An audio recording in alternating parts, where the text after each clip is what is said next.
నమస్తే CH9 TV news కి స్వాగతం. బులెటిన్ల ముందుగా హెడ్లైన్స్. లోకేష్ రాజీనామా చేయాలని చిత్తూరులో వైసీపీ డిమాండ్.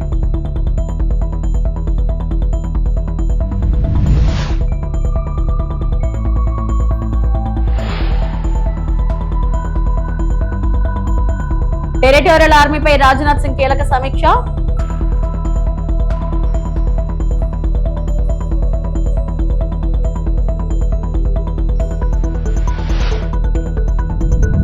ముప్పైకి పైగా ఎజెండా అంశాలు. సీఎం చంద్రబాబు అధ్యక్షతన కేబినెట్ భేటీ.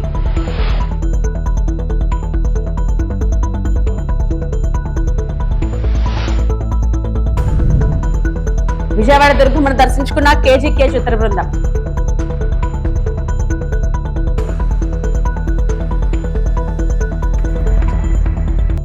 చిత్తూరు పాత బస్టాండ్ ఎదుట రాజకీయంగా కీలక పరిణామం చోటు చేసుకుంది. డిఎస్సి 2025 నియామకాల్లో అక్రమాలు అవకతవకలు జరిగాయని ఆరోపిస్తూ వాటిపై సిబిఐ విచారణ జరపాలని, అలాగే రాజకీయ బాధ్యత వహిస్తూ విద్యాశాఖ మంత్రి నారా లోకేష్ రాజీనామా చేయాలని డిమాండ్ చేస్తూ రిలే నిరాహార దీక్షలు ప్రారంభమయ్యాయి. వైఎస్ఆర్సీపీ చిత్తూరు నియోజకవర్గ ఇన్ఛార్జ్ ఎంసీ విజయానంద రెడ్డి ఆధ్వర్యంలో నిర్వహిస్తున్న ఈ కార్యక్రమంలో యువత, విద్యార్థులు, పార్టీ నాయకులు, కార్యకర్తలు పాల్గొని తమ నిరసనను వ్యక్తం చేశారు. ప్లకార్డులు ప్రదర్శిస్తూ నినాదాలు చేశారు. నిరసనకారులు మాట్లాడుతూ డిఎస్సి 2025 నియామక ప్రక్రియపై సమగ్ర దర్యాప్తు జరిపి నిజానిజాలను వెలికి తీయాలని, ఇందుకోసం సిబిఐతో విచారణ చేపట్టాలని ప్రభుత్వాన్ని కోరారు. అలాగే ఈ వ్యవహారంపై విద్యాశాఖ మంత్రి నారా లోకేష్ రాజకీయ బాధ్యత వహించి రాజీనామా చేయాలని డిమాండ్ చేశారు. నిర్వాహకుల వివరాల ప్రకారం ఈ రిలే నిరాహార దీక్షలు ఆగస్టు 6 నుంచి 9వ తేదీ వరకు ప్రతిరోజు ఉదయం 9 గంటల నుంచి సాయంత్రం 5 గంటల వరకు కొనసాగనున్నాయి.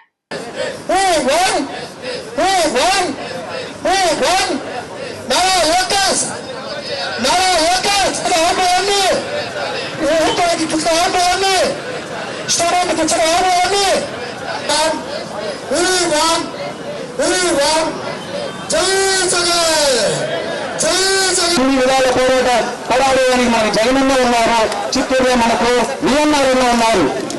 మీరు బయటపడండి, మీకు రావాలి. యువతకి ముందుగా నమస్కారం.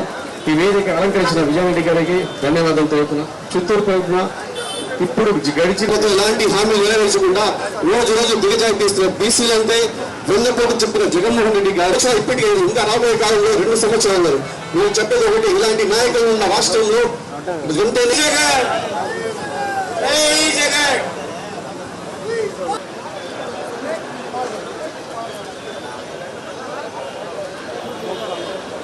పార్టీ కార్యకర్తలకు, అలాగే నాయకులకు, ముఖ్యంగా మన నియోజకవర్గ ఇన్ఛార్జ్ అయిన విజయానంద రెడ్డి గారికి, మా నాయకుడు వైఎస్ జగన్మోహన్ రెడ్డి గారి ఆదేశాల మేరకు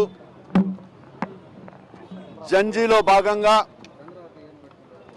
యువతకు జరిగినటువంటి మోసం మీద డిఎస్సిలో విద్యాశాఖ మంత్రి నారా లోకేష్ గారు చేసినటువంటి ఏదైతే మోసం ఉందో దీని మీద పేద ప్రజలకు న్యాయం జరగాలి. ఎవరైతే అన్యాయం అయిపోయారో వాళ్ళందరికీ మళ్ళీ డిఎస్సిలో సెలెక్ట్ చేయాలి.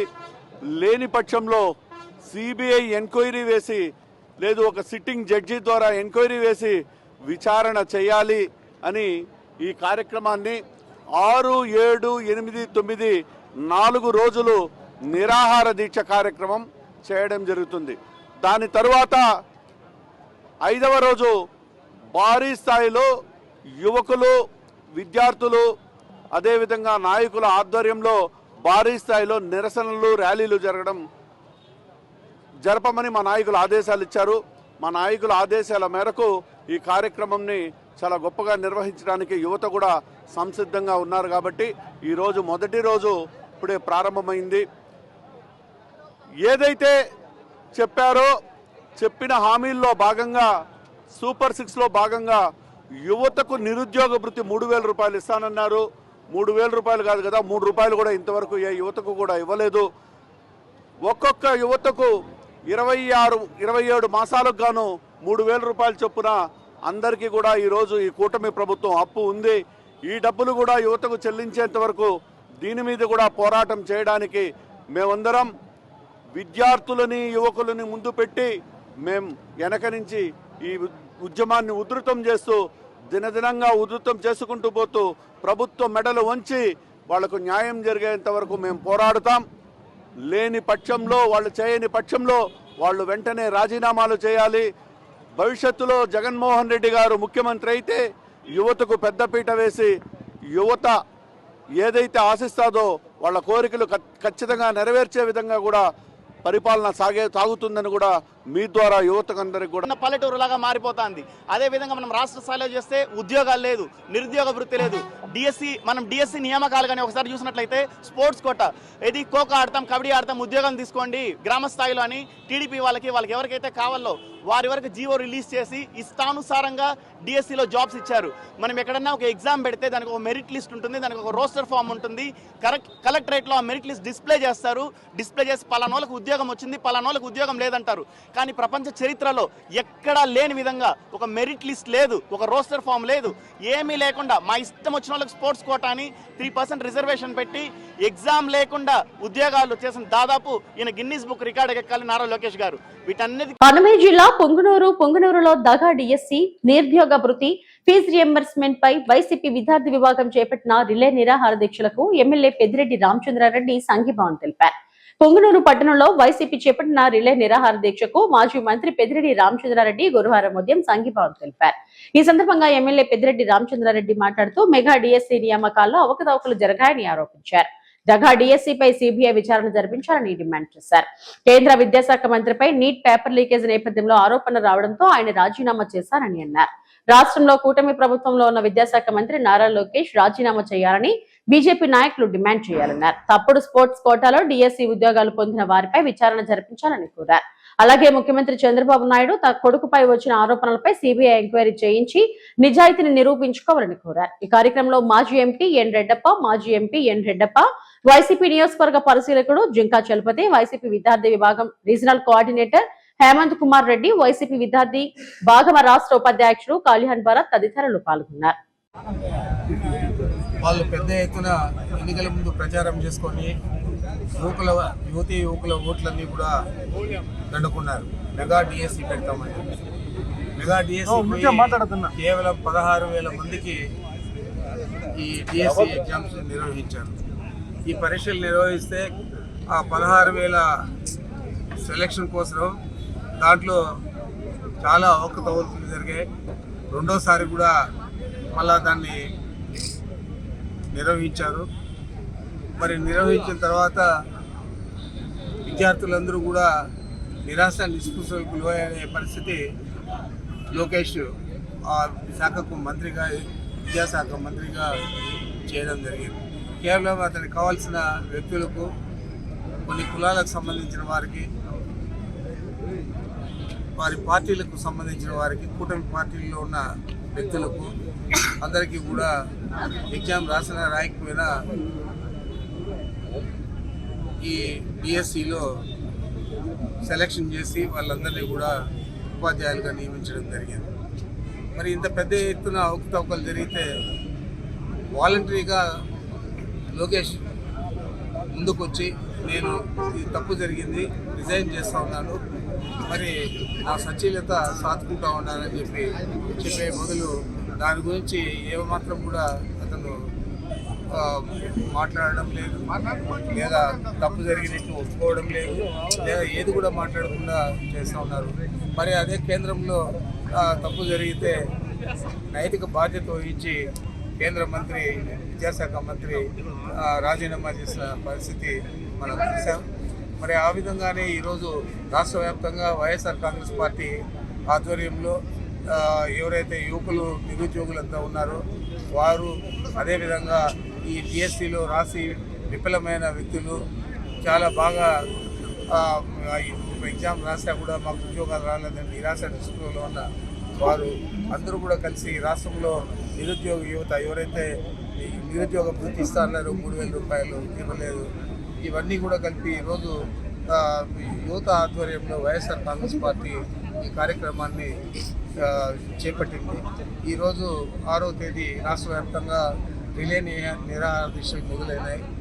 ఈరోజు 6, 7, 8 తేదీలు, 9 తేదీల్లో ఈ నిరాహార దీక్షలు ఉంటాయి. 10వ తేదీ పెద్ద ఎత్తున నియోజకవర్గ స్థాయిలో ర్యాలీలు ఉంటాయి నియోజకవర్గ హెడ్ క్వార్టర్స్లో. ఈరోజు కూడా నియోజకవర్గ హెడ్ క్వార్టర్స్లో ప్రతి నియోజకవర్గంలో 175 అసెంబ్లీ స్థానాలలో కూడా ఈ రిలే నిరాహార దీక్ష మొదలుపెట్టడం జరిగింది. మరి మీరందరూ కూడా చూస్తూ ఉన్నారు, ఇన్ని అవకతవకలు జరిగినా కానీ దానికి చెల్లించకుండా, తప్పు ఒప్పుకోకుండా ఇంత అన్యాయంగా నిరుద్యోగ యువతను మోసం చేస్తున్నారంటే. డిఎస్సి 2025 నియామకాల్లో జరిగిన అక్రమాలు అవకతవకలపై సిబిఐ విచారణ జరపాలని రాజకీయ బాధ్యత వహిస్తూ విద్యాశాఖ మంత్రి నారా లోకేష్ రాజీనామా చేయాలని డిమాండ్ చేస్తూ తిరుపతి పాత మున్సిపల్ కార్యాలయం ఎదుట నేడు తొలి రోజు రిలే నిరాహార దీక్ష ప్రారంభమైంది. వైఎస్ఆర్ కాంగ్రెస్ పార్టీ అధ్యక్షులు మాజీ ముఖ్యమంత్రి శ్రీ వైఎస్ జగన్మోహన్ రెడ్డి ఆదేశాల మేరకు ఉమ్మడి చిత్తూరు జిల్లా అధ్యక్షులు శ్రీ భూమన కరుణాకర్ రెడ్డి నాయకత్వంలో తిరుపతి నియోజకవర్గ సమన్వయకర్త శ్రీ భూమన అభినయ రెడ్డి ఆధ్వర్యంలో జరుగుతున్న ఈ దీక్షలో మాజీ మేయర్ శిరీష, నగర అధ్యక్షుడు మల్లం రవిచందర్ రెడ్డి, పార్టీ నాయకులు, కార్యకర్తలు, యువత, విద్యార్థులు పాల్గొని తమ నిరసనను తెలియజేశారు. ఈ రిలే నిరాహార దీక్షలు ఆగస్టు 9 వరకు ప్రతిరోజు ఉదయం 8 నుంచి సాయంత్రం 5 గంటల వరకు కొనసాగనున్నాయి. నిజాయితీగా చదివిన నిరుద్యోగులకు న్యాయం జరిగే వరకు పోరాటం ఆగదు. డిఎస్సి అక్రమాలపై సిబిఐ విచారణ జరగాలి. విద్యాశాఖ మంత్రి నారా లోకేష్ రాజీనామా చేయాలని అన్నారు. కారణం స్పోర్ట్స్ కోటా ద్వారా వాళ్ళు ఫిలప్ చేసినటువంటి 382 పోస్టులకు సంబంధించి ఎక్కడా రిటర్న్ పరీక్ష పెట్టకపోవడం, దాంట్లోనూ ఆ 382 మంది ఎవరైతే ఉద్యోగాలు పొందారో వాళ్ళలో 46 మందిని మాత్రమే పీఈటీ టీచర్లుగా పెట్టి తక్కినటువంటి వాళ్ళందరికీ కూడా సబ్జెక్టులకు సంబంధించినటువంటి టీచింగ్ పోస్టులను ఇచ్చారు. వాళ్ళెవరికి కూడా పూర్తి స్థాయిలో వాళ్ళ సబ్జెక్టుల మీద అవగాహన లేదు అన్నటువంటి విషయం తేటతెల్లం అయిపోతుంది. దానికి కారణం ఎగ్జామ్ లేకపోవడం. ఇదొకటైతే మరొకటిది, ఈ స్పోర్ట్స్ కోటాలో జూడో స్పోర్ట్ కు సంబంధించి 39 మంది ఉద్యోగాలు వస్తే 30 మంది సబ్మిట్ చేసినటువంటి సర్టిఫికెట్స్ ఫేక్ సర్టిఫికెట్లు అన్నటువంటి అనుమానాలు పెద్ద ఎత్తున కలుగుతున్నాయి. వాటికి సంబంధించినటువంటి ఆధారాలన్నింటినీ కూడా వైఎస్ఆర్ కాంగ్రెస్ పార్టీ ఇప్పటికే ప్రజల ముందర పెట్టింది. దీని పట్ల ప్రభుత్వం ఇప్పటి వరకు స్పందించకపోగా రాష్ట్రంలో యువకులు చేస్తున్నటువంటి ఈ ఉద్యమాన్ని బూటకపు ఉద్యమంగా డిఎస్సిలో అత్యంత పారదర్శకమైనటువంటి ఈ రీతిన ఉద్యోగ నియామకాలు జరిగాయన్నటువంటి మాటల్ని చెబుతూ కప్పిపుచ్చుకునే ప్రయత్నం చేస్తోంది. కేంద్ర విద్యాశాఖ మంత్రి Dharmendra Pradhan neat paper leak కి బాధ్యత వహించవలసిందే అనంటూ రోడ్డెక్కినటువంటి యువకుల ఆందోళన మేరకు ఏ విధంగానైతే బాధ్యత తీసుకొని రాజీనామా చేశారో, ఇక్కడ రాష్ట్ర విద్యాశాఖ మంత్రిగా ఉన్నటువంటి నారా లోకేష్ ఖచ్చితంగా రాజీనామా చేయాలన్నటువంటి డిమాండ్ తో వైఎస్ఆర్ కాంగ్రెస్ పార్టీ నిరసన దీక్షలకు రాష్ట్ర వ్యాప్తంగా పిలుపునిచ్చింది. దీంట్లో పెద్ద ఎత్తున యువకులు, విద్యార్థులు పాల్గొంటున్నారు. దీంతో పాటుగా ప్రభుత్వం మీద మరింత ఒత్తిడి చేసేటటువంటి కార్యాచరణకు వైఎస్ఆర్ కాంగ్రెస్ పార్టీ పూనుకుందన్నటువంటి విషయాన్ని స్పష్టం చేస్తున్నారు. రక్షణ మంత్రి రాజ్నాథ్ సింగ్ అధ్యక్షతన టెరిటోరియల్ ఆర్మీ అంశంపై రక్షణ శాఖ సంప్రదింపుల కమిటీ సమావేశం నిర్వహించారు. ఈ సమావేశంలో టెరిటోరియల్ ఆర్మీ బలోపేతం, సరిహద్దు భద్రతలో దాని పాత్ర, ఆధునీకరణ, శిక్షణ, సిబ్బంది సంక్షేమం వంటి కీలక అంశాలపై విస్తృతంగా చర్చించారు. దేశ భద్రతలో టెరిటోరియల్ ఆర్మీ కీలక పాత్ర పోషిస్తుందని రాజ్నాథ్ సింగ్ పేర్కొన్నారు. దేశ అవసరాల మేరకు టెరిటోరియల్ ఆర్మీ సామర్థ్యాలను మరింత పెంచేందుకు కేంద్ర ప్రభుత్వం కట్టుబడి ఉందని ఆయన స్పష్టం చేశారు.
రాష్ట్ర సమగ్ర అభివృద్ధి, రాజధాని అమరావతి నిర్మాణంలో వేగం, పారిశ్రామిక ప్రోత్సాహకాలు తదితర అంశాలు ప్రధాన అజెండాగా ఏపీ మంత్రి వర్గ సమావేశం కొనసాగుతుంది. సచివాలయంలో ముఖ్యమంత్రి చంద్రబాబు అధ్యక్షతన రాష్ట్ర మంత్రివర్గం సమావేశమైంది. దాదాపు 30కి పైగా ఎజెండా అంశాలపై ఈ భేటీలో సుదీర్ఘంగా చర్చించి ఆమోదం తెలుపుతున్నారు. ఏపీ పీపీపీ పాలసీ 2026 ముసాయిదా బిల్లుకు కేబినెట్ ఆమోదం తెలుపుతుంది. దిశా బిల్లు 2019, ల్యాండ్ గ్రాబింగ్ బిల్లు 2024 ఉపసంహరించి మరింత పటిష్ట చట్టాలపై చర్చించనుంది.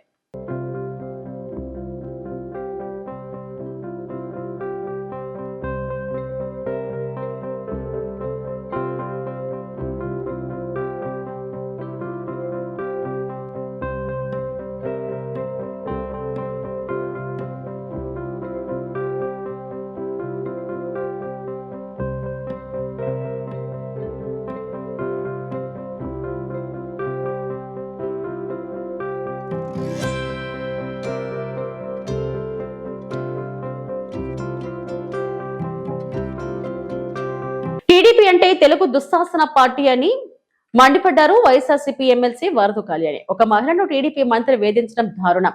కూటమిది మంత్రివర్గమా లేక వేధింపుల వర్గమా అనే అనుమానం కలుగుతుందంటూ ఘాటు విమర్శలు చేశారు. చంద్రబాబుకు చిత్తశుద్ధి ఉంటే ఆ మంత్రిని వెంటనే బర్తరఫ్ చేయాలని డిమాండ్ చేశారు. ఎమ్మెల్సీ వరద కళ్యాణి విశాఖలో మీడియాతో మాట్లాడారు. నెలలో మహిళల రక్షణ అనేది పూర్తిగా గాలికి వదిలేశారు. ఇప్పుడు చూస్తే మన ఆంధ్రప్రదేశ్ రాష్ట్రంలో ఉన్న మహిళలకే కాదు, విదేశాల్లో ఉన్న మహిళలకు కూడా వీళ్ళు వేధించే పరిస్థితి మనం చూస్తూ ఉన్నాం. దానికి ముఖ్య కారకులుగా తెలుగుదేశం పార్టీ నాయకులు, తెలుగుదేశం పార్టీ ఎమ్మెల్యేలు, తెలుగుదేశం పార్టీ కార్యకర్తలు, ఇప్పుడు మరీ ఘోరంగా తెలుగుదేశం పార్టీ మంత్రే ఉండడం నిజంగా సిగ్గుచేటు. అంటే వీళ్ళ ఖ్యాతి ఖండాంతరాలు దాటి వెళ్ళింది అనడానికి ఉదాహరణగా నిలిచింది. ఎందుకంటే తెలుగుదేశం పార్టీకి చెందిన ఒక మంత్రి ఒక ఎన్ఆర్ఐ మహిళను వేధించాడు అని చెప్పి ఆ మహిళ సోషల్ మీడియాలో పోస్టులు పెట్టింది. అలాగే మంత్రి గారైన లోకేష్ గారికి కూడా చెప్పడం జరిగింది. కానీ ఎటువంటి స్పందన లేదు. ఆ మంత్రి ఒక కంత్రీలా వ్యవహరించారు, ఈమెకి వేధింపులకు గురి చేశారు అనే విషయం ఆవిడ స్పష్టంగా తన సోషల్ మీడియా పోస్టుల ద్వారా చెప్పడం జరిగింది. అసలు ఈ కూటమి పాలనలో చంద్రబాబు నాయుడు గారి మంత్రివర్గం అది ఒక మంత్రివర్గమా లేదా మహిళల్ని వేధించే వర్గమా అర్థం కాని పరిస్థితిలో ఈ రోజు ఉంది. తెలుగుదేశం పార్టీ, టీడీపీ అంటే తెలుగుదేశం పార్టీ కాదు, తెలుగు దుశ్శాసనుల పార్టీ అనేది మరొకసారి నిరూపించబడింది. ఎందుకంటే చూసాం మనం, ఒక ఎన్ఆర్ఐ ఆవిడ, ఒక మహిళ, మన తెలుగు మహిళే ఎన్ఆర్ఐ, సోషల్ యాక్టివిస్ట్, ఒక స్వచ్ఛంద సంస్థ ప్యూర్ సర్వీస్ ఆర్గనైజేషన్ కి ఆవిడ ఫౌండర్. డల్లాస్ లో ఉండే ఆవిడ, మన మంత్రులు డల్లాస్ లో నాటా సమావేశాలకు వెళ్ళారంట. ఒక మంత్రి తాలూకా అపాయింట్మెంట్ ఆవిడ అడిగిందంట. తన సర్వీస్ యాక్టివిటీస్ లో భాగంగా సహాయం కోసం అపాయింట్మెంట్ అడిగితే ఈ మంత్రి గారేమో ఆవిడికి ఒంటరిగా కాఫీ షాప్కి రమ్మని చెప్పడం జరిగిందంట. ఆవిడ టీంతో వస్తానంటే లేదు ఒంటరిగా రండి అని ఇతను చెప్పడం జరిగిందంట. మరీ దారుణంగా ఏంటంటే అతని కాళ్ళు చేతులు ఉన్న ఫోటోలు కూడా తీసి పంపడం జరిగిందంట. అసలు ఎంత దిగజారిపోతున్నారేంటి తెలుగుదేశం పార్టీ నాయకులు. BRS working president KTR Telangana ఉద్యమం, టీఆర్ఎస్ ఆవిర్భావంపై ఆసక్తికర వ్యాఖ్యలు చేశారు. తెలంగాణ రాష్ట్ర సమితి పార్టీ ఒక పదవిని త్యాగం చేయడం ద్వారా పుట్టిన పార్టీ అని కేటీఆర్ అన్నారు. 2006లో కేసీఆర్ రాజీనామా చేసినప్పుడు, ఆ తర్వాత 2008లో మరోసారి రాజీనామా చేసిన సమయంలో జయశంకర్ సార్తో ఈ విషయంపై చర్చ జరిగినట్లు తెలిపారు. తెలంగాణ ఉద్యమానికి 3 దశలు ఉన్నాయని, మొదటిది భావజాలాన్ని ప్రజల్లో విస్తరించడం, రెండోది ఉద్యమాన్ని ఉధృతం చేయడం అని వివరించారు. ఈ 2 దశల తర్వాతే అధికారాన్ని సాధించే స్థాయికి ఉద్యమం చేరిందన్నారు. ఢిల్లీ ముందు తలవంచే పరిస్థితి నుంచి ఢిల్లీని తెలంగాణ ప్రజల ముందు తలవంచేలా చేసిన ఉద్యమమే తెలంగాణ ఉద్యమం అని కేటీఆర్ వ్యాఖ్యానించారు. ఉప ఎన్నికలకు కేసీఆర్ గారు ఒకసారి కాదు ఎన్నిసార్లు ఉప ఎన్నికలు వచ్చినాయంటే, ఆ రోజుల్లో ఎన్నిసార్లు రాజీనామా చేసిందంటే తెలంగాణ రాష్ట్ర సమితి అనే పార్టీ పెట్టిన తర్వాత కేసీఆర్ గారు, మీకు తెలుసు తెలంగాణ రాష్ట్ర సమితి అనే పార్టీ పుట్టడమే పదవీ త్యాగంతో పుట్టింది. డిప్యూటీ స్పీకర్ పదవికి, శాసనసభ్యత్వానికి రాజీనామా చేసి ఉప ఎన్నికను అనివార్యం చేసి ఉప ఎన్నికను ఆహ్వానించి అందులోంచి ప్రజాశక్తిని దేశం మొత్తానికి చూపెట్టింది కేసీఆర్ గారి నాయకత్వం. కానీ రాజీనామాలు రిపీటెడ్గా అవుతా ఉన్నాయి. 2006లో, 2008లో అయినప్పుడు నేను అడిగిన సార్ని, సార్ రెండోసారి ముఖ్యంగా 2008లో రాజీనామా చేసినప్పుడు కేసీఆర్ గారు, నేను జయశంకర్ సార్తో కొద్దిసేపు వాదం పెట్టుకున్నా. మళ్ళీ ఎందుకు రాజీనామా చేయాలి సార్, మొన్ననే చేస్తాం కదా 2006లో, సార్ ఎందుకు చేయాలి కేసీఆర్ సారు అన్న. అంటే ఆయన గొప్ప మాట అన్నాడు. గుర్తుపెట్టుకో రాము, ఉద్యమానికి 3 పార్శ్వాలు ఉంటాయి. మొదటి పార్శ్వం సెన్సిటైజేషన్, భావజాల వ్యాప్తి. అది నిరంతరం జరుగుతూ ఉండాలి. భావజాల వ్యాప్తి అంటే తెలంగాణకు జరుగుతున్న అన్యాయం పట్ల చర్చ జరుగుతూ ఉండాలి. రెండవ దశ, రెండవ పార్శ్వం యాజిటేషన్, ఆందోళనాపథం. ఎప్పుడు సందర్భం వస్తే ఎప్పుడైనా, ఇప్పుడు ఉదాహరణ కిందాక పెద్దలు చెప్పినట్టు నిరంజన్ రెడ్డి గారు, నాగార్జున సాగర్ ఎడమ కాలువ మీదనేమో లిఫ్టులు మన రైతులు మెయింటైన్ చేయాలి, కుడి కాలువ మీద మాత్రం ప్రభుత్వం మెయింటైన్ చేయాల్సి వస్తుంది అన్నప్పుడు కోదాడ నుంచి హాలియా దాకా ఆ రోజు కేసీఆర్ గారు పాదయాత్ర చేయడం జరిగింది. సో అట్లా ఆందోళన పదంలో ప్రయాణం చేయడం. ఆర్డీఎస్లో అన్యాయం జరుగుతున్నది, మనకు నీళ్లు రావడం లేదన్నప్పుడు నడిగడ్డలో ఆ రోజు జోగులాంబ నుంచి కింద గద్వాల దాకా కేసీఆర్ గారు పాదయాత్ర చేసిన 2001-2 నేను చెప్పేది. అట్లా ఆందోళన పదంలో పోవాల్సి వచ్చినప్పుడు పోవాలి. మూడవది democratisation, sensitisation, agitation, democratisation. Democratisation అంటే ఏంటి? ఈ ఆందోళనని, ఈ భావజాల వ్యాప్తిని అల్టిమేట్గా ఒక రాజకీయ శక్తిగా మలిచి, ఓట్ల రూపంలో మలిచి, సీట్ల రూపంలో మలిచి, ఆ సీట్ల ద్వారా యాచించి కాదు శాసించి ఢిల్లీ మెడలు వంచి తెలంగాణ తెచ్చుకోవాలి. ఇది కేసీఆర్ గారికి ఆయన నూరి పోసిన ఒక ఉద్యమ పంద. విజయవాడ కనకదుర్గమ్మను కేజీక్యూ చిత్ర బృందం దర్శించుకుంది. నటీనటులు దీక్షిత్ శెట్టి, శశి ఓతెల, యుక్తి అమ్మవారిని దర్శించుకుని పూజలు చేశారు. దర్శకుడు కేకే తెరకెక్కించిన కేజీక్యూ ఆగస్టు 7న విడుదల కానుంది. ఈ నేపథ్యంలో విజయవాడలో ప్రమోషన్స్ ప్రారంభించినట్లు చిత్ర బృందం తెలిపింది.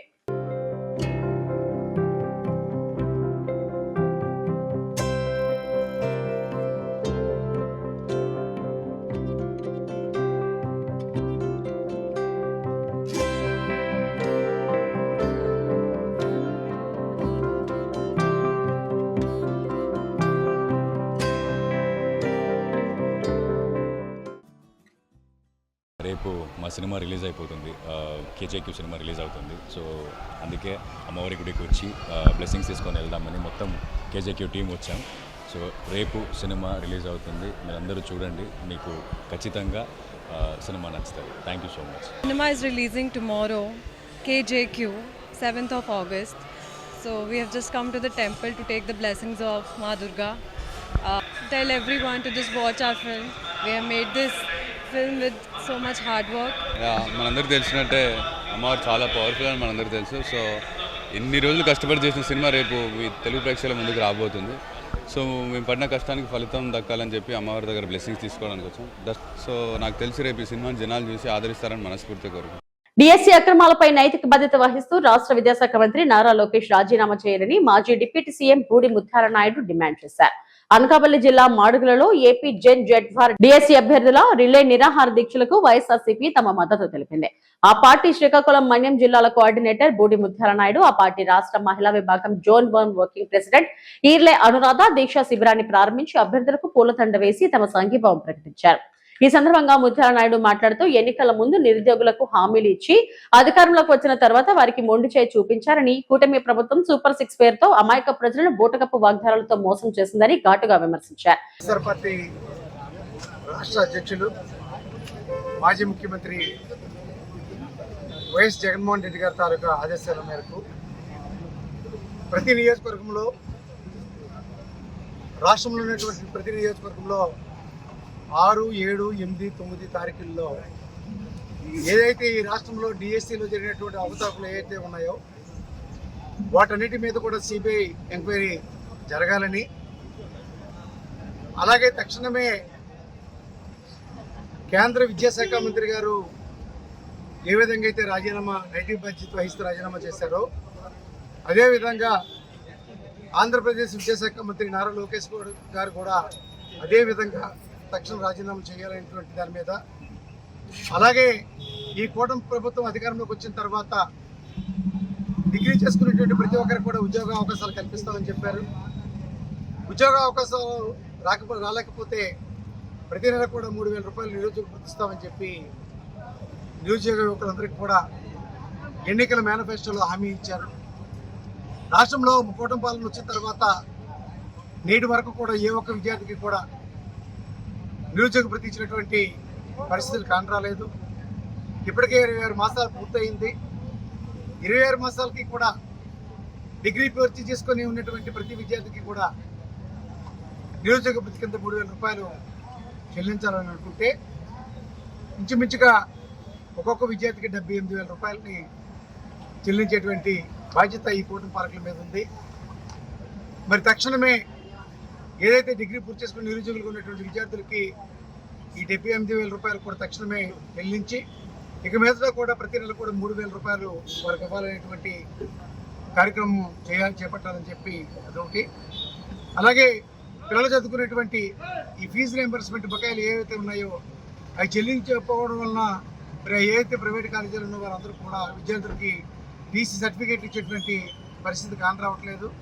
విద్యార్థులు కూడా విద్యార్థి తల్లిదండ్రులు మానసికంగా ఇబ్బంది పడే పరిస్థితులు కూడా రాష్ట్రంలో నెలకొన్నాయి. కాబట్టి విద్యా దీవెన, వసతి దీవెన, విద్యార్థులకు సంబంధించి ప్రతి కార్యక్రమాలను కూడా అమలు చేసేటువంటి పూర్తి బాధ్యత ఈ కూటమి పాలనను చేపట్టకపోవడం వల్ల మరి జగన్మోహన్ రెడ్డి గారు ఈ రాష్ట్ర ప్రజల తరపున ఈ రాష్ట్ర నిరుద్యోగుల పట్ల మరి ప్రభుత్వం మీద ఒత్తిడి తీసుకొచ్చేదానికి ఈ 4 రోజులు కూడా నిరాదీక్ష చేపట్టాలని చెప్పి ప్రధానమైన డిమాండ్లు ఏవైతే ఉన్నాయో వాటన్నిటిని కూడా కూటమి పాలకుల మీద తీసుకొచ్చేదానికి ఈ కార్యక్రమాన్ని ప్రతి నియోజకవర్గంలో చేపట్టాలని చెప్పి చెప్పడం. ఈరోజు రాష్ట్రంలో ప్రతి నియోజకవర్గంలో జరిగే విధంగా ఇవి ఇప్పటివరకు నా బుల్టన్ అప్డేట్స్. నమస్తే.